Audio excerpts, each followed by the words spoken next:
থেকে দলিল মানবো না, কারণ এগুলো আপনি আপনার লাইফটা কোত্থেকে পাইছেন? নেট থেকে ডাউনলোড করে নিছেন? কি বলেন? আপনি নিজেকে কোত্থেকে পাইছেন? আপনার আব্বা আম্মা আপনাকে নেট থেকে ডাউনলোড করে নিয়ে আসছে? ভাইরা আমার, আমাদের অস্তিত্বই আল্লাহর অস্তিত্বের সাক্ষী। আল্লাহ রাব্বুল আলামিন বলেছেন, ওয়াফি আনফুসিকুম আফালা তুবসিরুন, তোমাদের অস্তিত্বের মধ্যেই আল্লাহর অস্তিত্বের নিদর্শন আছে, তোমরা কি দেখো না? ভাইরা আমার, আল্লাহর এই বিশাল সৃষ্টি জগৎ, এই মহা সৃষ্টি, এত বিশাল সৃষ্টি জগৎ দেখার পরও যদি কেউ স্রষ্টাকে বিশ্বাস করতে কষ্ট হয়, তাহলে তার মতো হতভাগা আর কে হতে পারে? ভাইরা আমার, এই সৃষ্টি জগৎই স্রষ্টার অস্তিত্বের সাক্ষী।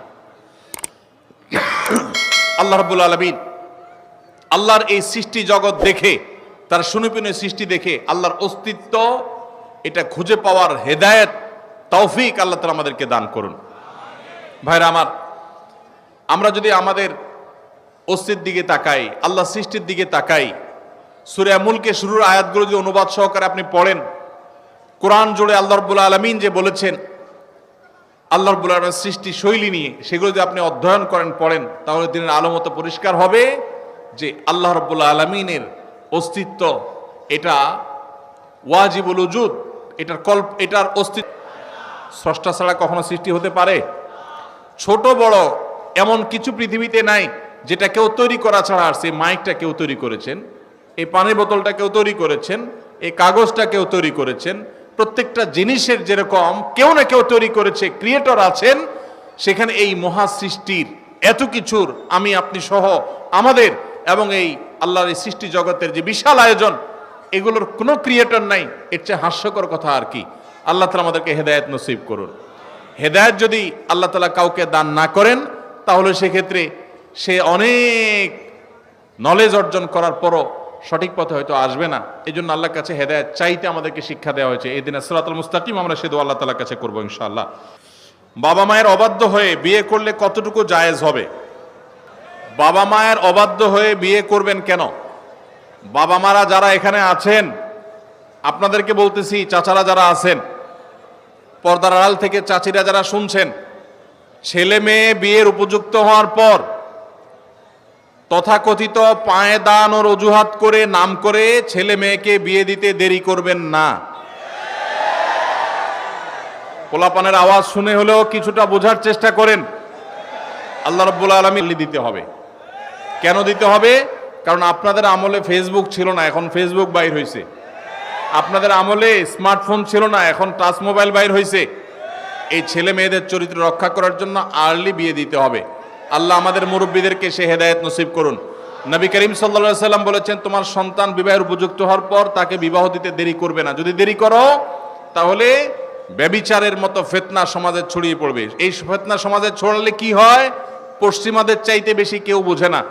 পশ্চিমারা বিবাহ বহির্ভূত সম্পর্ককে অ্যাপ্রিসিয়েট করেছে, এখন তাদের মানুষ জন্মের হার কমতে কমতে এমন ভয়ঙ্কর লেভেলে চলে গেছে, তাদের দেশ স্বাভাবিকভাবে চালানোর মতো লোকও নাই। কারণ অবৈধ সম্পর্ক দিয়ে তাদের দিন যায়, বিয়ে শাদী করে না, বাচ্চা কাচ্চা হয় না, তাদের জেনারেশনের মধ্যে গ্যাপ তৈরি হয়ে যাচ্ছে। অতএব সমাজে নানাবিধ ফিতনা ছড়াবে। ডক্টর খন্দকার আব্দুল্লাহ জাহাঙ্গীর রহমাতুল্লাহ বলতেন, একটা সাইক্লোনে, একটা ঘূর্ণিঝড়ে একটা দেশের বেশিরভাগ মানুষ যদি মারা যায়, আবার ধীরে ধীরে বাকি যে মানুষগুলো বেঁচে আছে তারা সারভাইভ করে উঠে যাবে। কিন্তু ব্যভিচার যদি একবার ছড়িয়ে পড়ে পৃথিবীতে, ঘরে ঘরে যদি ব্যভিচার এটা শুরু হয়ে যায়, বিবাহকে যদি নিরুৎসাহিত করা হয়, তাহলে সেক্ষেত্রে মানুষের জন্ম এটা বন্ধ হয়ে যাবে এবং মানব সভ্যতা পৃথিবী থেকে হারিয়ে যাবে। এই জন্যই ব্যভিচারের শাস্তি ইসলামের সবচেয়ে কঠিন এবং সবচেয়ে নির্মমভাবে এই শাস্তির সবচেয়ে কঠোর শাস্তি দেওয়ার কথা বলা হয়েছে। এই জন্য ভাইরা আমার, মুরব্বীদের যারা আছেন তাদের বলছি, আপনার সন্তান যদি খারাপ পথে যায়, হারামের পথে যায়, আপনার অবহেলার কারণে আপনি তাকে বিবাহ দিতে দেরি করেন, তাহলে আল্লাহর কাছে সন্তানও দায়ী থাকবে, আপনিও দায়ী থাকবেন। আর সন্তানরা যারা চিল্লাচিল্লি করছেন, ঠিক ঠিক করে বলছেন, আপনারা এই সমস্ত ঠিক ঠিক না করবে কিনা, সমস্যা কি? ছাত্র অবস্থায় আপনি টিউশনি করে বিভিন্নভাবে উপার্জন করতে পারবেন কি পারবেন না?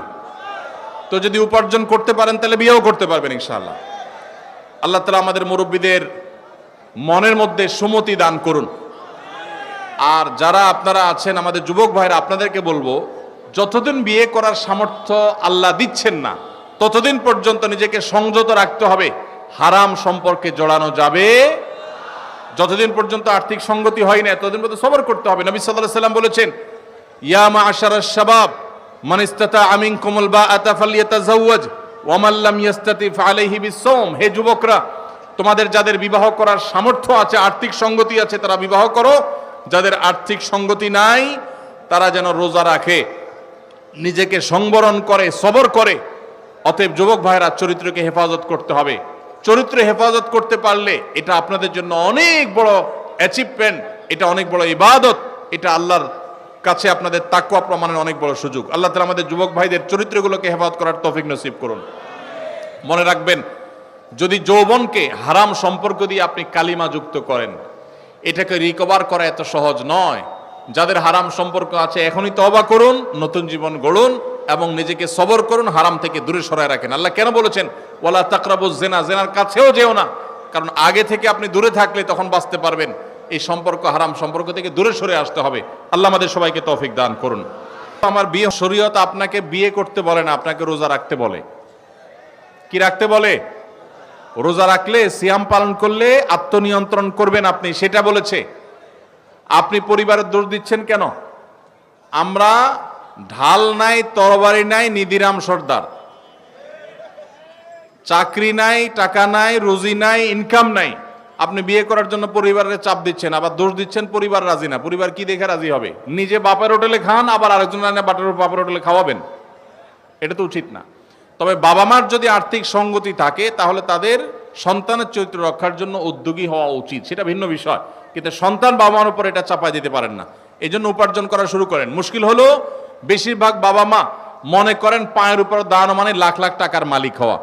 মনে রাখবেন, কোন রকম মোহরের টাকা জোগাড় করে স্ত্রীর ডাল ভাতের ব্যবস্থা করতে পারলেই শরিয়ার নির্দেশনা অনুযায়ী তার বিবাহ করার রাইট এবং অধিকার চলে আসে।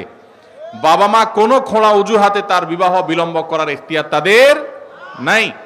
আল্লাহ তাআলা আমাদের মুরব্বীদেরকে আবারও দোয়া করে হেদায়েত নসিব করুন।